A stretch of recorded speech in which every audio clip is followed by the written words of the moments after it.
We are at the midpoint in the season, or I guess whatever you would call the midpoint for a 17-game schedule. And every team more or less knows what their season is and isn't. So we're going to be talking about the teams that are on the isn't side of the aisle as we look at the 2024 NFL draft order. So as it stands today, who would be drafting number one? The Arizona Cardinals at 1-8. Right behind them, you have a couple of Chicago picks. Chicago has Carolina's pick at 2 and their own at 3rd. Then you have the New York Giants and New England Patriots. We'll get into some of the other teams outside of that top 5. If I told you this was the draft order in May, would you be surprised at all? None of the teams jump out as being surprising. I mean, I thought the Bears would at least be a little bit competitive this year. And granted, part of that has been explained away by Justin Fields being hurt the last few weeks and Tyson Bagent being their quarterback for a good portion of the year. But I thought the Bears would be a little bit higher. Obviously, seeing the Patriots the top 5 ever is a tad bit surprising. And while I knew that the New York Giants were frauds, I didn't expect it to be so fraudulent that not only entire season blow up in their face, but now there's been an explosion on the field. A tire has flown into the crowd and broken someone's face. So now you have long-lasting problems because now you don't even have Daniel Jones into next season. So I think that calamity of a season for the New York Giants has been a little bit surprising. I'm not going to say like overly surprising because I thought they would only win like 6 games this year, but have just been an absolute nightmare team. So those have been a little surprising. The Texans being like 15th in the draft order was a bit strange. I thought they would be in this group and that the Cardinals would be the team that would have 2 top 5 picks. But on the flip side, it's actually the Chicago Bears that have 2 top 5 picks. Yeah, and also I thought that the Panthers being in here as far as the number 2, as we talked about in the offseason, we thought that Bryce Young would be in a better situation than CJ Stroud going into the year. You mentioned the Texans, and that has just not been the case whatsoever. Obviously, the Panthers here being at 1-7, and they don't even have the luxury of having their first round draft pick. That sucks for setting up your future, obviously, and their future is going to be built around Bryce Young. So they're not even really talking quarterback. So I guess if anything, it's okay in that respect. But now you're the Bears and you have this opportunity here where not only can you draft a quarterback, but you could also draft a complementary piece with them with those 2 picks back to back. Now, whether or not this order is going to be solidified, I think is an interesting point of contention here because we're talking about the 1-8 Cardinals at number 1, right? And the Cardinals, we just got the report from head coach Jonathan Gannon that Kyler Murray will be starting this week. Joshua Dobbs, obviously, he led a fantastic comeback drive against the Atlanta Falcons this week in his first game for Minnesota. But Joshua Dobbs, I still don't look at and think of as a game changer by any means or a starting quarterback in this league consistently by any means. So I have to think in a way that Kyler Murray is an upgrade over Joshua Dobbs. And we saw with this Cardinals team earlier in the year, at least, before they had a little bit of the fight taken out of them, that they were competitive in games and competitive in a lot of games early in the season. So I have to think an upgrade at quarterback is going to result in at least a couple more wins changing in their favor. I look at the Bears. You mentioned Tyler Bagent has been playing for them. He did, in fairness to Tyler Bagent, he did win 1 game for them already this season. How much longer Justin Fields is going to be on the shelf is going to affect their record overall. I have to think the Carolina Panthers, with not even able to capitalize on their first round pick, I have to think that they're going to at least try the rest of the season because there's no point in them just trying to be bad on purpose. And obviously Bryce Young, a big part of his development is going to get some positive momentum going into the next season. The Patriots, I think that they're going to get a couple more wins because Bill Belichick is just not that type of guy to just want to give up on a season. But the Giants, I find interesting here because the Giants, again, you mentioned Daniel Jones, and for all Daniel Jones' faults, he was at least like a fringe Pro Bowler last year. He was at least a guy that helped get him to that playoff spot. So not having him the rest of the year, we've seen Tyrod Taylor come in. Tyrod Taylor gets hurt. Now we're on Tommy DeVito. And if Tommy DeVito is taking every single snap of Giants offensive football for the rest of the season, I just don't see how this team is even within 2 scores of winning a game. Now, I think their defense is scrappy for whatever that's worth, but I don't think that they're scrappy enough to overcome Tommy DeVito the rest of the season. So the Giants are in an interesting position there because the Giants are committed to Daniel Jones for 3 seasons. I mean, they could eat a lot of money and try and move off of him at the end of this year, but I don't think they want to pay those types of dollars in order to move off of Daniel Jones, especially because ownership really likes Daniel Jones. For some reason, they're convinced that he's like Eli Manning's heir, and it's just... They part of like their Daniel game. Jones, but they understand that if they're drafting number one overall, they understand what they have to do. Daniel Jones has got to go. Like, you'll eat that contract if I told you got the number one draft pick, especially if we I think mean, you Caleb said, Williams is what Caleb Williams has been advertised as. Now, I know his draft stock might be a little bit more fluid than it was 3 weeks ago, but Caleb Williams still has been dubbed this next big prospect. And I think the Giants, being that they are in the biggest media capital of the world, New York, will want to capitalize on the potential Caleb Williams hype if he is available for them. Juju, this is the organization that the last time they tried to move off of a quarterback that ownership liked, they literally fired the head coach, reinstalled the quarterback, and then when the draft came around and they had the number 2 pick, passed on Josh Allen to take Saquon Barkley because ownership didn't want That to was take a not just quarterback. ownership, though. That was fans, too. Fans had a lot of say in Eli Manning, and Daniel Jones hasn't won 2 Super Bowls for this organization. It's a much different circumstance than Eli Manning. I agree. All of it is very stupid that they're committed to Daniel Jones, but they are committed to Daniel Jones. And they could draft a quarterback and they could eat the money. Again, the Eagles did the same thing with Carson Wentz. Like, they could totally make that call if they so choose to just eat the money, have Carson sit as a backup for half a season. Well, I mean, Carson started the first year with Jalen Hurts, but like essentially have him play a year as one of the highest paid quarterbacks in the NFL as a backup, and then move off of him and eat the money of 1 year on the contract. Like, they could totally make that call. And if you're sitting there with the 1 or 2 pick, I think it's in the realm of possibility for the Giants. I just would love to see what the thought process looks like once we get there for Joe Schoen and the Giants front office. I think this season was a wake-up call for them. I think that they were committed to Daniel Jones as long as he could continue to make strides in his development.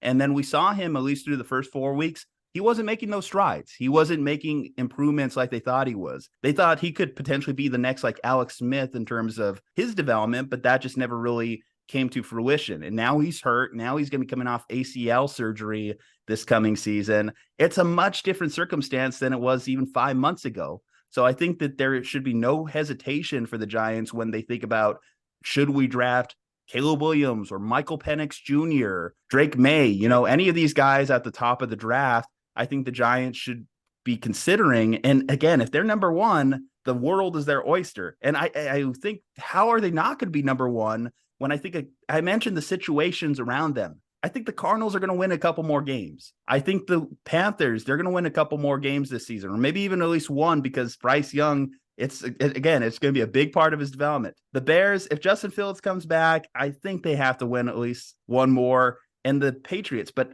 the Giants, I look at their schedule, I look at the rest of the season for them, and I just have a hard time seeing them overcoming what I look at Tommy DeVito. Here's my thing on Tommy DeVito. We had a similar discussion with the Atlanta Falcons and Taylor Heineke versus Desmond Ridder. I mentioned I didn't think Desmond Ridder was an NFL quarterback. And I thought, for all Taylor Heineke's faults, at least Taylor Heineke was an NFL quarterback. I look at their current situation. Matt Barkley, if you wanted to win games, Matt Barkley would be starting over Tommy DeVito.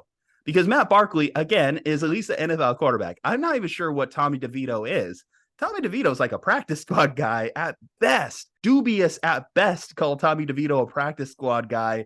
And the Giants have him starting or playing significant starter snaps the last 2 weeks. And he is playing more like Danny DeVito right now. So I think that if the Giants are committed to winning games, they would start Matt Barkley. But if they start Tommy DeVito, that tells you what you need to know. Yeah, Tommy DeVito sounds like the quarterback that was playing at New Jersey Institute of Technology that they signed to the practice squad as a 4th quarterback just because he was a 30-minute drive away from the facility. That is pretty much where they're at. No one knew who Tommy DeVito was before this, and now he's going to be starting for the Giants the rest of the season. You say that the Giants probably won't win a game this year, the rest of the season. It's hard to find one of those on the schedule. Start going through that Arizona Cardinals schedule, and you just might find a similar result there, because the Cardinals haven't had their bye week yet, so they already have one extra loss in the tank compared to a lot of these teams. And man, I know Kyler Murray's coming back for Arizona, but that team is just awful. Just truly, truly awful. I mean, they're somewhere between 31st and 32nd ranked defense in the NFL this season from 25-yard line to 15-yard line. They can't stop anybody. Their receiving core has guys, but they're just not really using them correctly. The offense hasn't evolved the way they hoped it would. And granted, part of that's the rotating door at quarterback. But man, this Cardinals team is really, really bad. Again, my argument for them winning another game this season, or even another 2 games this season, is that they were winning a game. They won their lone game, and they were in games with Joshua Dobbs, who I don't think is very good. Again, despite him winning his first game in Minnesota, I don't think Joshua Dobbs is a very good quarterback, and they were able to at least be competitive early in the season. I have to think that they're going to have some improvements there with better quarterback play. And, they do have some weapons in the wide receiving core. I think that Kyler can utilize that. Their rest of the season, they got the Falcons, Texans, a game against the Rams. They face the Bears. That could be obviously instrumental in determining who gets that number 1 overall pick there, because one of those teams is just going to get a win, and that's going to throw them off of their potential pace to get that said number 1 draft pick. Let's look at the New York Giants schedule and see their winnable games, again, considering that Tommy DeVito is going to be their starter. The Commanders, the Packers, who are struggling to score. I mean, they faced the Eagles twice, man. So they're really only winnable games are the Patriots, Packers, and maybe the Commanders. Although I think the Commanders are a much better team than they are, even with like Daniel Jones. I think that they still would win that game. So the Patriots game, and then another big game there. The Packers game, another big game there.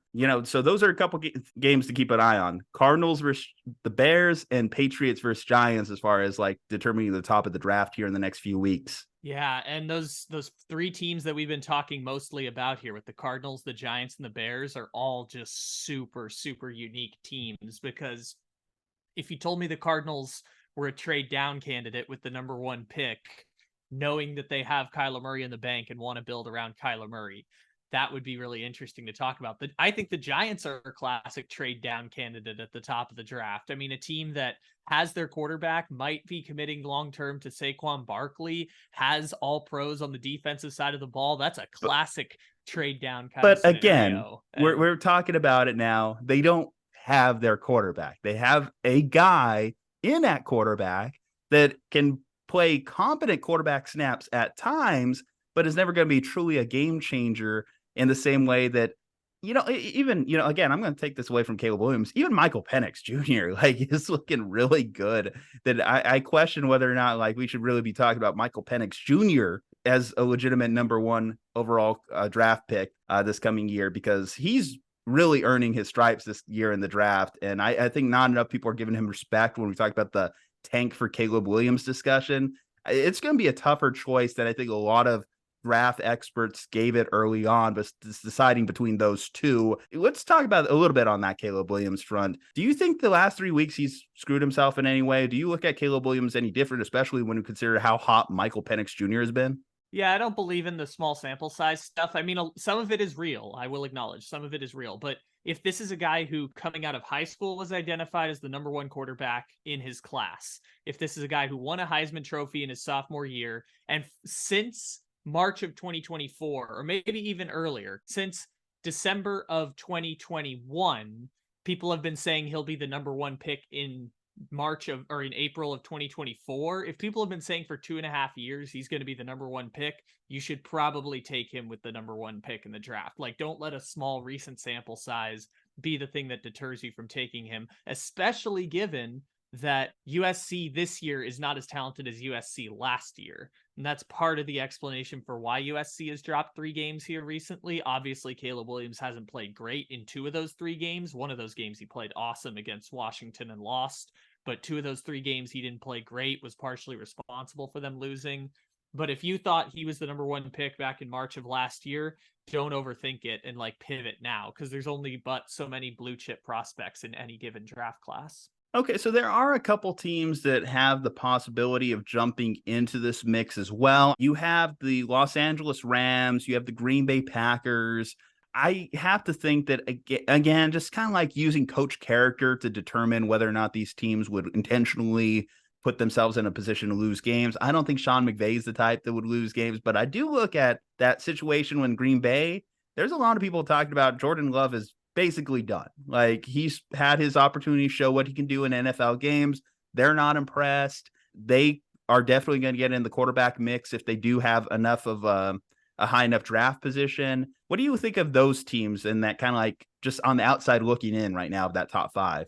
Well, let's talk about the Packers because you mentioned a team that is a classic trade up candidate in the draft. If the Cardinals and Giants and Bears are classic trade down candidates in the draft, the Packers are a classic trade up because remember, they have a first round pick that's going to have some level of value this year. They have their first round pick next year. They have an additional second round pick from the New York Jets that they acquired in the Aaron Rodgers trade. They are in a position to use draft capital to move up and potentially get that quarterback that they are hoping to develop. And they have a head coach that has like relative job security. Like Matt LaFleur has lost some of the luster not having Aaron Rodgers around, or I guess having Aaron Rodgers with a broken thumb last year and not having him around this year. I think they've gone, if I remember correctly, I think they were 9-8 last year. So I think LaFleur is 12-13 in the last two seasons after winning 39 games in his first three seasons in the regular season. So he's lost a little bit of luster, but he still has job security out there in Green Bay. I think the Packers are in a very classic position to trade up and potentially get one of those top quarterbacks if they end up in that like 6, 7, 8 draft pick range this year. You also have Tampa, Tennessee. Now, I didn't mention Tennessee because this is also another development this season. Will Levis, at least through 2 games, isn't looking too bad. He's actually looking pretty serviceable as an NFL quarterback. So I think we might see the tight ends just continue to invest in his development. The Broncos are also there. Although we have seen a slight turnaround in the Broncos. Obviously, they got a big victory against the Chiefs before their bye week. The Buccaneers, I mean, they were 40 seconds away from at least being a 4-win team. So they're trying this year. I know Todd Bowles doesn't want to get fired, even though it seems inevitable that he's going to get fired. So those are some other teams that are kind of peeking in. I think it's a little unlikely for either of these teams to really get truly in that mix. And then let's talk about it. So I mentioned again, the top 3 quarterback prospects, again, Caleb Williams, Michael Penix Jr., and Drake Maye. We've seen last year, we had 3 quarterbacks go with the first 3 picks. Could we see a similar type thing? I know Marvin Harrison Jr. is kind of in that, and a lot of that's going to be determined by the Bears and where the Bears draft picks kind of fall. But at least 3 quarterbacks in the top 4. Yeah, it depends on how the cookie crumbles and how the season breaks down. Because like Arizona's in a case where they could take a quarterback or they couldn't take a quarterback, or they could trade down. The Giants are in a case where they could take a quarterback, they couldn't take a quarterback, or they could trade down. The Bears, obviously, same position. I mean, I'm not ready to write off Justin Fields yet. How could you be ready to write off Justin Fields? We haven't really seen him play how all that could much. you? We've seen him play a lot. I don't know what you're talking about. We've seen a lot of Justin Fields play. No, I mean this year. Like he's been I hurt saw for 4 him play weeks this now. year. He didn't look that good. Yeah, last year he finished 10th at MVP. This year he's played 4 games. Like I still feel like I don't know what. But the did Bears you are watch gonna those do 4 games and think, man, Justin Fields, franchise quarterback? No. Yeah. Oh, well, franchise quarterback, that's different. He was not lighting. Okay, let me put it to you a different way. Did you think, man, Justin Fields, CJ Stroud, the next CJ Stroud, Justin Fields? No, definitely not that. Okay. He has not jumped out right away and kicked ass like that. But also, he's clearly better than Tyson Bagent. Like he has that first game, it was close, at least. DJ Moore had 280 receiving yards in a football game with Justin Fields. That is something that's never going to happen in the Tyson Bagent era. But well, you know what, too, for Justin Fields, maybe he should have thought about throwing to DJ Moore earlier in the season, and we wouldn't have these questions about him, would we? Yes, that is fair. Also, just funny side note, it's never going well for your team when your team has to put out a press release that says, no, the FBI did not in fact raid our team offices. Just never a good thing to have happen to your team. But besides the point, the Chicago Bears are in a position where like you don't have to take a quarterback. I know they're going to probably have 2 picks in the top 5, but you don't have to take a quarterback if you don't want to. You have so many needs at so many other positions. So it's interesting to see how all those are going to work together. Maybe we'll get 3 quarterbacks in the top 4, but I think it's probably going to require one of those quarterback hungry teams to trade up into the top 3, kind of like how the Panthers did last year. What about a team that I didn't mention do you think could make a aggressive move to trade up? Like, I'm looking at the Falcons right now, and I'm thinking to myself, man, the Falcons, we know that they're not happy with their quarterback situation. Could they be that aggressive team next year? What about Washington? That could be interesting. Any other teams besides that kind of like stand out to you that might make something like that happen? The Vikings, please, Minnesota, please release your fans from Kirk Cousins purgatory. Please give Justin Jefferson the possibility of a star quarterback. Yes, What if I told you Vikings, Drake Maye is please do just as something good like as that. Kirk? Well, that would be incredibly disappointing for Vikings fans now, wouldn't it? That would be incredibly disappointing. Now, I just wanted to kind of weave that joke in there. I like the Falcons idea, but Arthur Smith's ideal quarterback is just like, give me Ryan Tannehill at this point. Like, Arthur Smith is just not caring about the No, quarterback position and at I'm all. going to So, dispute you there. I don't think his vision is to rebuild those 2019 Tennessee Titans like you're talking about, because I was watching Bijan Robinson not touch the football a lot and thought to myself, this is not very 2019 Tennessee Titans, because if he's Derrick Henry, he's touching the ball like 40 times. He did not. They're hard to explain what they are on offense in the sense that they don't give their star players enough touches. But yes, if the Falcons want to be contenders moving forward, they're not going to get it done with Desmond Ridder. And as much as, again, I vouched and I stand for Taylor Heineke, it's not him either. We know that. I know that. Every Falcons fan knows that. And Taylor Heineke's family knows that. It's just is what it is for the Falcons. They have to make a move at quarterback if they ever want to advance this team with the offensive weapons they have. I know you mentioned them briefly, but the other team I could think about is Tampa. But honestly, Tampa's just kind of coasting on good vibes right now. Like, that's kind of what they're at right now. They're just like, Baker Mayfield's kind of fun. He's better than we expected. So we're having fun You with say that. that. You say that, but I peeked in on Buck's Twitter and they were not very happy. There was not a lot of good vibes there. They were like, fire Bowles, fire Bowles. How is Bowles not fired tomorrow? That seems to be the preeminent discussion in Bucks land right now. It's not good vibes. I know It's not completely good they're vibes. not terrible. They're what, 3-5? They're not. They're better than They expected. would have They're been supposed to be happier, tanking for obviously, Caleb. again, if you give them the last 40 seconds of their last game back. But are we going to have to start CJ Stroud? You gave him too much time memes. I don't know, man. CJ Stroud looks pretty good, and the Texans look vindicated for trading that draft pick last year, right? Yeah. It's Yeah. looking like this thing's going to work out pretty well. I mean, here we are talking about the Panthers here and them not having a number one draft pick, and I'm watching Bryce Young throw almost close to back like pick sixes. Like they were in just a few drives of each other that he threw those pick sixes while CJ Stroud is balling. So they can't feel very good right now. Regardless of if you like Bryce Young or not, they can't feel very good right now. The last team that I'll mention, and it's going to require one of those quarterbacks having a fall in the draft for it to happen for them. But how about those Seattle Seahawks, man? Seahawks are going to be a playoff team this year. They got some bonus draft capital. Maybe they could swing a deal a la Justin Fields back in 2021 if one of those quarterbacks falls outside the top 10. That's one more team that would be interesting. Here's another thing too that we should just go through briefly is the fact that, again, you mentioned a lot of teams that have quarterbacks or have what they think is a quarterback on their roster that are in a position to draft a quarterback. If they stay at their draft spots, a lot of teams that need quarterbacks or want to at least try out some of these guys may be aggressive in a trading market. Like maybe that's how the Giants get rid of Daniel Jones. They don't outright cut him, but they trade him to somewhere else for whatever they can get back. There's a lot of teams that feel like they could probably rebuild a guy like Daniel Jones. There's a lot of teams that feel like they could rebuild a Justin Fields. Kyler Murray, we saw flashes early in his career. Can a coach say, you know what, I know what it takes to discipline this guy, and we're going to get him on the right track to being a star the rest of his career? There's three quarterbacks there that at least feel like they have some building blocks for teams that are kind of just trying to figure things out at their quarterback position. So there's a secondary market that I think will get explored as well.